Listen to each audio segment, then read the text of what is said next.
Bonjour YouTube, je suis Sébastien et voici un petit outil bien pratique que j'ai trouvé par hasard chez Lidl. C'est un set de forêt à étage. Et si vous ne connaissez pas cet outil et que vous percez régulièrement des trous, vous allez l'adorer. Alors la rumeur veut que ce soit pour le bois et pour le métal. Enfin, c'est à moins que votre bois soit très fin. C'est surtout pour le métal, ça marche aussi pour le plastique. Évidemment, l'emballage est très solide, donc pour l'ouvrir, il faut un cutter ou des ciseaux, bien sûr. Et le système, c'est que ça vous permet en fait de creuser un trou à la taille que vous voulez au fur et à mesure, ou, et ça c'est très pratique, d'agrandir un trou existant. On ne peut pas réduire un trou existant, on ne peut que l'agrandir. Si vous trouvez l'outil pour réduire un trou existant, vous ferez fortune. Et comme il n'y a pas un million de détails à raconter sur l'outil, on va passer à la pratique. Le principal usage de ces forêts, c'est pour de la tôle. Ça marche aussi sur les tubes carrés, voire ronds éventuellement, dont la paroi n'est pas plus grande que la taille d'un étage. Il vous faudra une perceuse évidemment, ou énormément de force dans les bras et de l'endurance, mais globalement il faut une perceuse. Mon mandrin fatigue un peu, mais c'est pas grave, on va y arriver.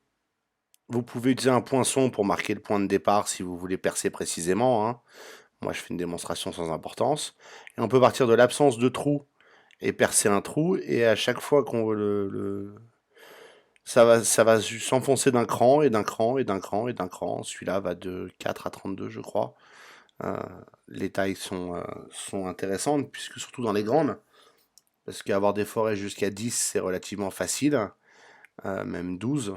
Mais au-delà, en métal, ça devient compliqué. Avec ça, vous pouvez progressivement, et en faisant des pauses pour pas trop le faire chauffer, voire avec de l'huile de coupe, aller jusqu'à percer un trou de 32 de diamètre, ce qui est quasi impossible avec une perceuse civile, entre guillemets, à moins d'avoir des forêts très très spécifiques et très très chères. Comme vous pouvez le voir, petit à petit, il s'enfonce et mon trou s'agrandit. Alors, je vais pas aller jusqu'à 32 parce que ça manque d'intérêt à regarder. Il y a de temps en temps des petits bouts de métal qui restent sur le cône, donc il faut l'enlever. Ça évite de l'abîmer, ça lui permet de durer. Et quand il chauffe trop, il faut lui laisser quelques minutes pour refroidir. Sinon, il perdra toute son efficacité. Ce qui est le risque avec tous les forêts, quand on les chauffe trop, ils perdent leur traitement de dureté et ça devient inutile et incapable de forer quoi que ce soit.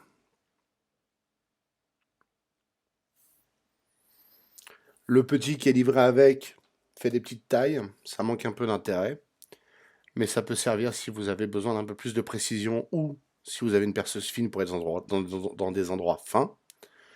Et l'autre gadget que ça permet, c'est qu'au lieu d'utiliser une lime pour ébarber l'autre côté du trou, qui aura a priori des bouts de limaille attachés comme c'est le cas là, il suffit d'utiliser le même cône, encore une fois, sans qu'il est trop chauffé, donc laissez-le refroidir s'il est un peu chauffé, mais en utilisant juste la pente de l'étage suivant en taille, ça a exactement l'effet que vous attendez, c'est que ça ébarbe et ça crée un très léger biseau à cet endroit-là. Euh, et donc vous avez un trou percé propre des deux côtés. Il faut avoir accès des deux côtés. Mais c'est un outil assez pratique, qui en plus quand on le trouve chez Lidl coûte rien.